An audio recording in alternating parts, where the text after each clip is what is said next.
जितनी exercise important है उतनी ही डाइटिंग उतनी इंपॉर्टेंट है। ठीक है। अब मैं एक मिसाल दूं, वलीमे में जाते हैं, डट के छीना छपटी होती है, पेट भर के खाते हैं, फिर कहते हैं हम आधा घंटा एक्सरसाइज करके उसको हजम करेंगे। इससे ज्यादा गलत फहमी कोई हो ही नहीं सकती। अच्छा। उसका मैं एक साइंटिफिक एग्जांपल देता हूं आपको। देखिए आजकल जो जॉगिंग मशीन आई है लेटेस्ट जो अवेलेबल है, उनमें कंप्यूटराइज थोड़ा सा वो चिप लगी होती है, आपको बताता है कि कितनी किलोमीटर पे कितनी कैलोरी बर्न हुई है। अब आप उसको जरा गौर से देखें तो आप देखेंगे कि 1 किलोमीटर अगर आप जॉगिंग करेंगे या ब्रिस्क वॉकिंग करेंगे ट्रेडमिल पे जो मशीन होती है, तो आप देखेंगे कि 40 या 60 कैलोरी बर्न होती है 1 किलोमीटर पे। 1 किलोमीटर जो आप समझे कि कम से कम 10 मिनट लगते हैं, तो उसमें सिर्फ 40 और 50 कैलोरी 1 किलोमीटर पे बर्न हुई। अब ये बिस्किट जो हम ऑर्डिनरी खाते हैं, बिस्किट, ये 10 ग्राम कार्बोहाइड्रेट होता है, जिसका मतलब है 40 कैलोरी सिर्फ एक बिस्किट में होती है। इसका मतलब है 1 biscuit equal to 1 kilometre walk. तो मैं तो इतने बिस्किट्स खाती हूं। तो हम इतना डट के खाते हैं, मुरगन चीजें हम समझते हैं कि आधा घंटा वॉक करके बर्न आउट करेंगे। ये हो ही नहीं सकता। कहने का मकसद ये है कि dieting is more important then exercise. अब यहाँ मैं एक्सरसाइज को अंडर एस्टिमेट नहीं कर रहा हूँ। एक्सरसाइज का के 50 और फायदे भी हैं। वो शुगर कम करती है, कोलेस्ट्रॉल कम करती है, ब्लड प्रेशर, थोड़ा बहुत वजन ऑक्सीजन पहुंचाती है ब्रेन को, हार्ट की रिकंडीशनिंग होती है और कॉन्फिडेंस आता है। आप सुबह एक्सरसाइज करें, पूरा दिन आपका शानदार गुजरेगा। तो एक्सरसाइज के अपने फायदे हैं, मगर सिर्फ वजन कम करने के लिए एक्सरसाइज सफिशिएंट नहीं है। तो डाइटिंग पे ज्यादा एम्फसाइज करें। आप कम खाएं और जो भी खाएं सोच समझ के खाएं। तो इन खातून को मेरा मशवरा ये है कि इनको इनाम दे दीजिएगा। इन्होंने इनाम का पूछा था। बिल्कुल आपको इनाम मिल जाएगा। मैं बात ये बहुत बड़ा इनाम है जो डॉक्टर साहब इस वक्त आपको दे रहे हैं ना, ये बहुत बड़ी टिप है। तो मैं इनको ये मशवरा दूंगा कि एक्सरसाइज कंटिन्यू करें, मगर डाइटिंग का उससे भी ज्यादा ख्याल करें। ठीक है। थोड़ा खाएं, चबा के खाएं, और जो भी खाएं सोच समझ के खाएं, अच्छा खाएं, हेल्दी खाएं, और ये समझ के खाएं कि इससे आपको बहुत फायदा मिल रहा है। आप इस तरह से अपनी डाइट को लें। अब जरा पिछले सवाल पे चलें। बिल्कुल जी, हम पिछले सवाल पे आ जाते हैं। एक और खातून थी इससे पहले जिन्होंने कहा था कि डाइटिंग क्या करें। तो मैं वो कह रहा था कि जब मरीज पूछता है, अपनी मदर के लिए थोड़ी सी परेशान, तो हम कहते हैं कि 10 मिनट हमारे और गए। तो उसके लिए हमने क्विक एक वो बनाई है ताकि मरीज को सेटिस्फाई भी करें, टाइम भी कम हो। तो वो मैं यहाँ बता देता हूँ। वो एक बजाय इसके कि इंडिविजुअल चीज करें, हम जनरल 3-4 पॉइंट्स बता देते हैं। 3-4 पॉइंट्स ये कि चीनी और चीनी से बनी हुई कोई चीज इस्तेमाल न करें। ठीक है जी। नंबर 1 देखिए ना, इसमें तो हर चीज आ गई कि जिसमें फ्री शुगर है वो न खाएं। लेकिन एक मिनट डॉक्टर साहब, मैंने बहुत सारे लोगों को ये करके हुए देखा, इंसुलिन लगा लेते हैं जी और मीठा खा लेते हैं। इससे ज्यादा और गलतफहमी है ही नहीं। चलें जी, ये तो कट। हाँ, इसको भी कट करते हैं कि अगर इस तरह इंसुलिन का डोज डेली चेंज करते रहेंगे तो शुगर कभी भी कंट्रोल नहीं होगी। मेटाबॉलिकली आप हमेशा डिस्टर्ब रहेंगे। इसको कभी ना करें। इंसुलिन का डोज वही रखें। कभी कभार बदपरहेजी होनी चाहिए, कभी कभार शादी पे जा रहे हैं आप, थोड़ा बहुत एंजॉय करें, वलीमे पे, पार्टी पे, कभी कभार है। उसकी वजह से आप डेली इंसुलिन का ये सोच के न करें कि आज ज्यादा खाया है 4 यूनिट बढ़ा दूं या 1 गोली बढ़ा दूं। इस तरह कभी भी शुगर कंट्रोल नहीं होगी। अच्छा, अब आते हैं वापस अपनी बात पे कि चीनी और चीनी से बनी हुई कोई चीज इस्तेमाल न करें। Rule number 1। अब आते हैं सेकंड रूल पे। सेकंड रूल ये है कि हर तरह की सब्जियां, वेजिटेबल्स जो मार्केट में अवेलेबल हैं सब खा सकते हैं। ठीक है। अब पहले ये गलतफहमी थी कि जमीन के अंदर वाली जो खराब है, बाहर वाली सही है। हाँ। तो जो भी अवेलेबल है, क्योंकि हर सब्जी में, वेजिटेबल में फाइबर है। हाँ। और आलू और शकरकंदी, ये 2 वेजिटेबल ऐसी है कि हम कहते हैं थोड़ी सी कम खाएं, मगर खा सकते हैं। ठीक है जी हाँ। तीसरा ये है कि आटा कौन सा आटा खाएं, तो वो है कि चक्की का जो आटा होता है जिसमें वो छान जो होता है वो बड़ा होता है, चोकर होता है, तो वो आप वो इस्तेमाल करें क्योंकि वो फाइबर है, वो बेनिफिशियल है आपके लिए। अब तो मार्केट में ऐसे आटे भी आ गए, बड़े डाइट कॉन्शियस आटे हैं, वो ले सकते हैं। बड़े महंगे हैं, आप ले तो ठीक है, न ले तो भी ठीक है। तो रिफाइंड आटा बिल्कुल भी मत लें, नान वान इस तरह की चीजें मत खाएं। आइटम रिफाइंड आटा ये न ले। ठीक है जी, बिल्कुल। अच्छा, अब 1-2 बातें और भी साथ साथ कर दूं डाइट के सिलसिले में कि चावल, उबले हुए, बॉइल्ड राइस, थोड़ी सी छोटी प्लेट ले सकते हैं डेली आप, मगर वो प्लेन राइस हो डेली बेसिस पे या डेली बेसिस छोटी प्लेट और बॉइल्ड राइस। बिरयानी, जर्दा, ये पुलाव वगैरह नहीं। ठीक है। अच्छा, अब आते हैं ये मीट पे, गोश्त पे कि इसमें वाइट मीट और रेड मीट का कंसेप्ट है। चिकन और फिश हम कहते हैं वाइट मीट, उसमें प्रेफरेबल जो फर्स्ट क्लास प्रोटीन है फिश है, सेकंड नंबर पे चिकन। मटन और बीफ के अंदर कोलेस्ट्रॉल होता है, फाइबर। अगर आप बाहर से चर्बी हटा दें फिर भी उनके फाइबर के अंदर कोलेस्ट्रॉल होता है। अच्छा, मटन में भी? मटन में भी, ठीक है। बीफ में ज्यादा, मटन में कुछ कम मगर होता है। तो रेड मीट कम से कम इस्तेमाल करें। रेड मीट कम से कम। अच्छा, अब आते हैं फ्रूट पे। तो फ्रूट में चंद फ्रूट को छोड़ के बाकी कोई भी फ्रूट 24 घंटे में 2 इस्तेमाल कर सकते हैं। ठीक है। अब चंद फ्रूट वो हैं जो जूसी हैं, जो बहुत ज्यादा स्वीट है और हर कोई समझ सकता है कौन से हैं वो। आम, अंगूर, पपीता, सरदा, गर्मा, तरबूज, खरबूज। इनके अलावा कोई भी फ्रूट हो, देखिए ना कभी कभी ये भी टेस्ट कर सकते हैं कि मतलब कभी कभार हो थोड़ा, मगर रूटीन में नहीं।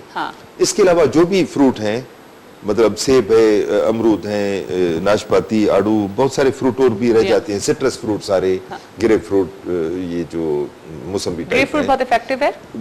मोस्ट बेनिफिशियल जो फ्रूट है वो ग्रेप फ्रूट है। तो उसका जूस भी ले सकते हैं। उसका 36 सिर्फ ग्लाइसेमिक इंडेक्स है। नहीं, जूस नहीं, जूस किसी भी फ्रूट का नहीं पी सकते क्योंकि फाइबर निकल जाती है, फ्री शुगर है। डॉक्टर साहब, ये जो डाइट जूसेस हम लोग को बाजार में मिल रहे होते हैं, नहीं डाइट तो खैर बिल्कुल नहीं, और ये जो नेचुरल जूस जो हम घर में भी बनाते हैं ब्लेंडर या जूसर में, वो भी नहीं। ओके, तो जूसेस बिल्कुल अलाउड क्योंकि वो फाइबर हट जाती है जो बेनिफिशियल है इसमें फ्रूट में। तो कहने का मकसद है कि इनके अलावा कोई भी फ्रूट 24 घंटे में 2 ले सकते हैं। देखिए ना कितनी सारी चीजें तो हैं, बस हमने पेट भरना होता है। समझ लें कि आपने हेल्दी रहना है। हम लोगों के साथ प्रॉब्लम होती है कि हम लोग अपने आप को खुद से अंदर डेड कर जाते हैं ना। हम कहते हैं कि नहीं, अब तो हम जिंदगी में कुछ खा ही नहीं सकते। तो इतनी सब चीजें तो अलाउड है, आप ये सब चीजें खाएं, एंजॉय करके खाएंगे तो आपको मजा आएगा। एक छोटी सी ब्रेक पे जाते हैं, ब्रेक के बाद फिर से आपको ज्वाइन करेंगे सुबह बखैर वाइफ करते हैं। सुबह बखैर वाइफ के साथ अल्लाह करे कि आप सबकी सुबह बहुत अच्छी हो। हमारे साथ डॉक्टर ज़मान शेख मौजूद हैं। हम बात करें आज बहुत ही इफेक्टिव टॉपिक है डायबिटीज़ के ऊपर। हम बात करें किस तरह से हम इससे प्रिकॉशन ले सकते हैं, किस तरह से इससे बच सकते हैं, और अगर किसी को डायबिटीज़ हो गई है तो वो किस तरह से इसको कंटिन्यू कर सकता है, एक अच्छी हेल्दी लाइफ गुजार सकते हैं। प्लीज़ घबराना नहीं है, परेशान नहीं होना। बहुत सारे लोगों को डॉक्टर साहब ने बताया कि बहुत सारी परसेंटेजेस हैं जहाँ पे लोगों को डायबिटीज़ होती है, लेकिन किस तरह से उससे सही क्योर, उससे सही से लड़ा जा सकता है, मैं तो ये कहूँगी। और अगर आप उससे सही से लड़ लेंगे ना इस बीमारी से, तो आप देखिएगा कि आप कितनी हेल्दी लाइफ गुजारेंगे। अच्छा डॉक्टर साहब, समटाइम्स ऐसा होता है कि मैं लाइक अल्लाह का शुक्र है मेरे साथ तो नहीं हुआ, लेकिन मैंने देखा बहुत सारे लोगों ख़वातीन के साथ ये जो चीज़ होती है कि इन द प्रेगनेंसी उनको डायबिटीज़ डायग्नोस हो जाती है, ठीक है, और वो सिर्फ प्रेगनेंसी में रहती है, एंड देन समटाइम्स वो ख़त्म भी हो जाती है। तो उस डायबिटीज़ को क्या कहते हैं, और उसमें किस तरह से उनको प्रिकॉशन लेनी चाहिए, किस तरह से उनको ख्याल रखना चाहिए उस डायबिटीज़ में? जी हाँ, इससे पहले थोड़ी सी मैं एक वजाहत कर दूँ। आपने कहा डायबिटीज़ से लड़ना चाहिए, बात वही है, मगर इसको मैं और लफ्जों में कहना चाहूंगा कि डायबिटीज के साथ दोस्ती रखनी चाहिए। अच्छा, क्योंकि हम मजाक में कहते हैं कि शोहर बीवी को छोड़ सकता है, बीवी शोहर को छोड़ सकती है, डायबिटीज आपको नहीं छोड़ेगी। अच्छा। फेथफुल फ्रेंड है आपकी, उसके साथ दोस्ती रखें, उसके साथ एडजस्ट करें, लाइफ स्टाइल का हिस्सा बना लें। उससे पंगा ना लीजिएगा, देखिए आप लोग। ठीक है। अच्छा, अब बात है कि जो औरतों को प्रेगनेंसी के दौरान डायबिटीज हो जाती है, उसको हम कहते हैं GDM, ठीक है, जेस्टेशनल डायबिटीज मेलाइटिस। ये डायबिटीज का एक स्पेशल ग्रुप है, कभी कभी इसको टाइप 3 भी हम कहते हैं। अच्छा, ओके। तो स्पेशल ग्रुप इसलिए कि जब तक प्रेगनेंसी हो डायबिटीज रहती है, जैसे डिलीवरी हुई डायबिटीज खत्म, नेक्स्ट प्रेगनेंसी फिर डायबिटीज, प्रेगनेंसी खत्म, डायबिटीज खत्म। मगर परमानेंट होने का, डायबिटिक होने का उनमें खतरा ज्यादा होता है। और कॉम्प्लिकेशन न सिर्फ औरतों में होती है अगर कंट्रोल न किया जाए GDM को, और न सिर्फ उसमें बल्कि जो फीटस है, पेट में बच्चा अंदर है, उसको भी नुकसान पहुंच सकता है। और न्यू बॉर्न बेबी, मतलब जो बच्चा पैदा हो गया, उसमें भी कॉम्प्लिकेशन होने के खतरे ज्यादा है। अगर प्रेगनेंसी के दौरान किसी औरत को डायबिटीज हो जाती है तो उसको तो उसको बड़ी हेल्दी डाइट अपनी लेनी होती है ना, तो उसको डाइट का बहुत ज्यादा ख्याल रखना होता है, उसको कार्ब्स भी लेने हैं, प्रोटीन्स भी लेने हैं, कैल्शियम भी लेने हैं, तो फिर वो किस तरह से स्ट्रिक्टली डाइट करेगी ना। इंपॉर्टेंट पॉइंट आपने रेज किया। देखिए ना, डाइट को हम 2 हिस्सों में डिवाइड करते हैं, एक तो क्वांटिटी, दूसरा क्वालिटी। ठीक है। देखिए, क्वांटिटी पे हम कंप्रोमाइज प्रेगनेंसी में नहीं करते, क्योंकि थोड़ा ज्यादा इसलिए खाना होता है कि बच्चों को भी कैलोरीज पहुंचानी होती है, मगर क्वालिटी पे कंप्रोमाइज हम फिर भी नहीं करते। ये नहीं है कि आप प्रेग्नेंट है तो आप आम ज्यादा खाएं, आप चीनी खाना शुरू करें, इस तरह नहीं। क्वालिटी वही रहेगी, क्वांटिटी पे हम थोड़ा सा कंप्रोमाइज प्रेगनेंसी में करते हैं। अब उसका इलाज क्या है? पहले तो डाइटिंग, जिस तरह आपने कहा, एक्सरसाइज जितनी कर सकते हैं प्रेगनेंसी में अलाउड है वो करें जरूर। उसके अलावा अगर इलाज की जरूरत पड़े तो सिर्फ इंसुलिन। हाँ, अगर इससे कंट्रोल ना हो तो फिर इंसुलिन, जब तक डिलीवरी ना हो इंसुलिन देनी पड़ती है, डिलीवरी के बाद अमूमन खत्म हो जाती है, मगर नेक्स्ट प्रेगनेंसी में फिर होने का खतरा होता है, और परमानेंट जिस तरह मैंने कहा कि डायबिटिक होने का उनमें ज्यादा चांस होता है।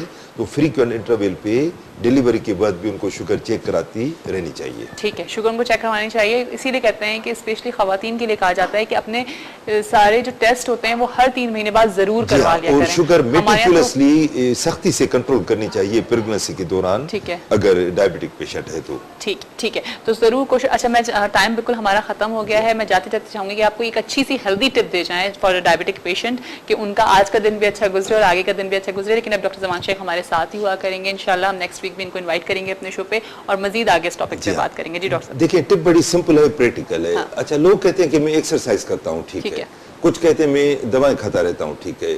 आप देखिए ना, कीवर्ड जो है वो शुगर को कंट्रोल करना है। आप जो कुछ करें करते रहें, शुगर को कंट्रोल करें। फास्टिंग ब्लड शुगर 110 से कम होनी चाहिए, नाश्ते के 2 घंटे के बाद 140 से कम होनी चाहिए।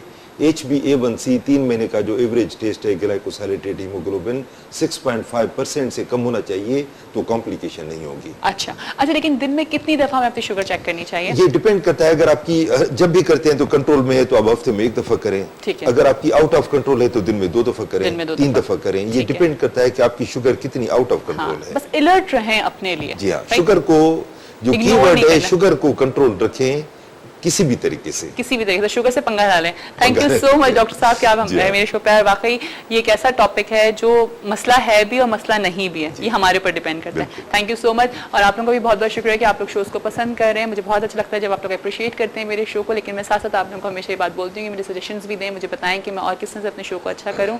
और बहुत अफसोस के साथ मैंने अपने इंट्रो में भी यही बात की थी और अभी मुझे फिर पता चला कि 113 से ज़्यादा लोगों की जो है वो डेथ हो चुकी है, जो लोग कल रात में फैक्ट्री में फंसे और इस तरह से डेथ हुई है। हम सिर्फ दुआ कर सकते हैं उनकी फैमिली वालों के लिए कि अल्लाह ताला उनको सब्र अदा करे, और जो होना था वो हो गया, लेकिन अब आगे के लिए हमें समझना है, आगे के लिए हमें ख्याल रखना है और इन सब चीज़ों को चेक करना है। साथ साथ मैं स्पेशली खवातीन को कहूँगी कि प्लीज़ अपने आप को चेकअप अपना करवाते रहा करें। आफ्टर प्रेगनेंसी बहुत सारे मसाइल आ जाते हैं, बहुत सारी प्रॉब्लम्स आ जाती हैं और हम कहीं ना कहीं अपने आप को इग्नोर कर रहे होते हैं। खवातीन ही नहीं, मर्द हजरात भी, सबको अपना ख्याल रखना चाहिए, अपने आप को हेल्दी रखना है, तो बनेगा हमारा हेल्दी पाकिस्तान। अपना बहुत सारा ख्याल रखिएगा। पाकिस्तान जिंदाबाद।